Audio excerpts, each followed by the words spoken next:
When you take a closer look at the Holy Knights and how new members are chosen, a chilling pattern begins to emerge. Even when the new recruits aren't celestial dragons, their bloodlines trace back to royalty or nobility. It's not just about strength or loyalty, it's about lineage. This is why Shamrock, the commanding leader of the Holy Knights, personally traveled to Elbaf. He wasn't just seeking a warrior, he was targeting Loki, the legitimate son of King Harold and a rare descendant of the ancient giant race. Loki isn't just physically powerful, he's royalty, a prize too valuable to ignore. And if we follow that logic, it raises serious questions about Gonko. Oda hasn't explicitly introduced her as a saint or a celestial dragon, but that doesn't rule her out. On the contrary, the absence of the title suggests something even deeper. She might be the daughter of a king from outside the celestial circle. A royal bloodline nonetheless. That theory gains serious traction in chapter 1149, when Skopper Gaban falls from the top of the tree and his son, Colin, screams his name. Gonko, in that moment, freezes. Her heart trembles. That scream, it resonates with her. It's as if she lived through a similar nightmare. That flash of emotion, it could point to a tragic past, one where she lost her father, a king, in the exact same way, and was then forced into the ranks of the Holy Knights after her kingdom was destroyed. Sound familiar? It should. It mirrors what happened in God Valley, and more recently to Princess Vivi, kidnapped during the reverie. King Cobra murdered. This isn't coincidence. This is a pattern. Imu doesn't just randomly choose targets. She's after those of royal blood for a dark and mysterious purpose. Some theorize she seeks to control their bodies, and Gonko may have been the perfect vessel. Now, here's where it gets even deeper. Remember what Brook once said? That he was the captain of a royal battle squad, but never named the kingdom. That silence might not be accidental. During a brief flashback of Gonko's memories, we see Brook walking with a little girl, singing to her. And that girl, it was Gonko. That heartbreaking scene connects them through a shared history. Whatever happened to her kingdom wasn't just a personal tragedy for Gonko, and it deeply scarred Brook as well. And this lost chapter of their past might hold the key to understanding the true purpose of the Holy Knights and the terrifying ambitions of Imu-sama.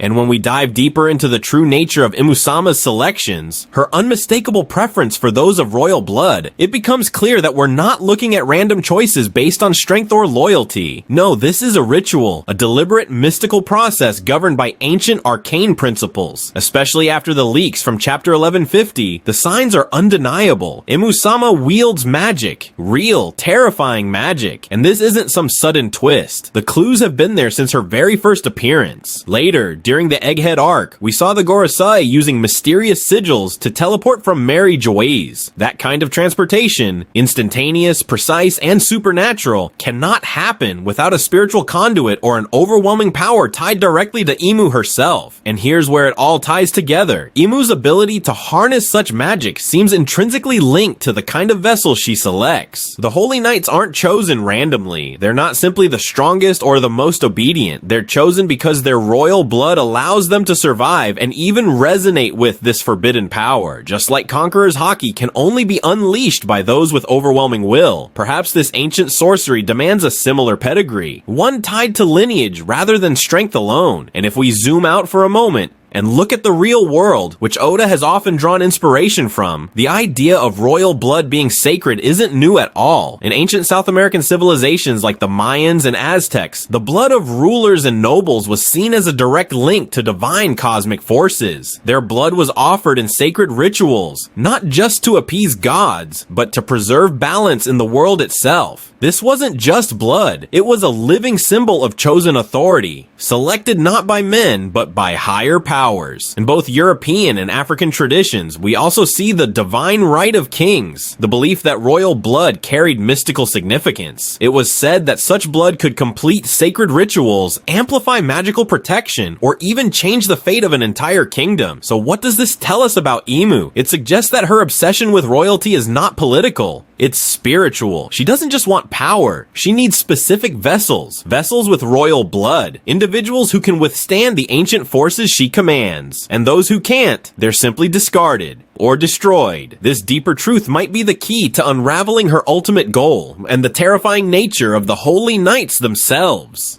And when we delve into the core of Imu-sama's selection process for her followers, it becomes evident that her choices are far from arbitrary. She meticulously selects individuals of royal blood, fully aware that the magic she wields necessitates vessels of a unique nature, those with a spiritual license that allows such energies to flow unimpeded. Ordinary individuals or commoners cannot withstand her control. Attempting to do so would result in either a failed possession or a rebellion of the soul against the host body. This understanding sheds light on the specific targeting of Gonko. Not only is she the daughter of a king from a kingdom unaffiliated with the world government, but her lineage may also represent one of the purest royal bloodlines. This makes her an ideal candidate for Imu-sama's plans, justifying her abduction following her father's assassination and her forced induction into the Holy Knights. Ultimately, this isn't about loyalty or political allegiance. It's about an obscure doctrine governed by ancient rituals and dark magic that operates solely when fueled by what the old world referred to as the chosen blood. Furthermore, a deeper examination of the threads Oda has intricately woven reveals that Brook, despite his cheerful and whimsical demeanor, harbors a mysterious past potentially linked directly to Imu-sama herself. When Bartholomew Kuma scattered the Straw Hat crew to save them from the Marines, it wasn't a random act. Each member was sent to a location bearing significant meaning or a lesson crucial for facing the New World's challenges. Brook in particular didn't land on an ordinary island. He awoke amidst a bizarre ritualistic setting surrounded by magic and sorcery, and notably within a magic circle identical to those used by the Gorosei and the Holy Knights for instantaneous teleportation associated with Imu's magic. This visual and symbolic connection isn't a mere detail. It's a key to a deeper understanding of the origins of the powers that govern this world from the shadows. Brook doesn't just possess a skeletal appearance. He wields one of the rarest devil fruits, the Revive fruit, which granted him a second life after death. This form of immortality isn't vastly different from what we speculate about Imu-sama, who is said to have lived for over 800 years, ruling from the shadows with both body and soul intact. Is it merely a coincidence that both possess traits that defy death? Or was Brook's devil fruit never truly accessible, but rather designated as part of a hidden ritual or clandestine contest within the Celestial Dragon's domain?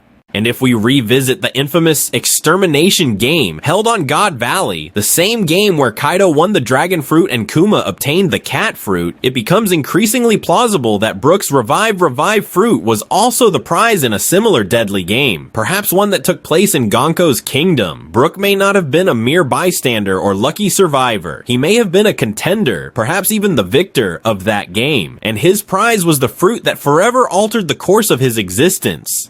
This theory opens up massive possibilities regarding Brook's past and suggests that his connection to Gonko and her father is far deeper than a few coincidental encounters. It's possible that Brook knew her since childhood. Maybe he once served in the royal army of her kingdom, which would explain why he appears in her memories, gently singing to a small child. And when Oda plants a scene, like Brook awakening inside a magic circle, he never does so lightly. He's threading a needle, one that will later stitch together some of the series' most profound secrets. Brook's past has never been fully revealed. We still don't know how he came into possession of his fruit or why he alone was granted life after death. The answer may very well lie in his link to Imu, to Gonko's kingdom, and to the deadly game that unfolded in the shadows, where souls weren't just lost but reforged in arcane rituals only understood by those who have endured them.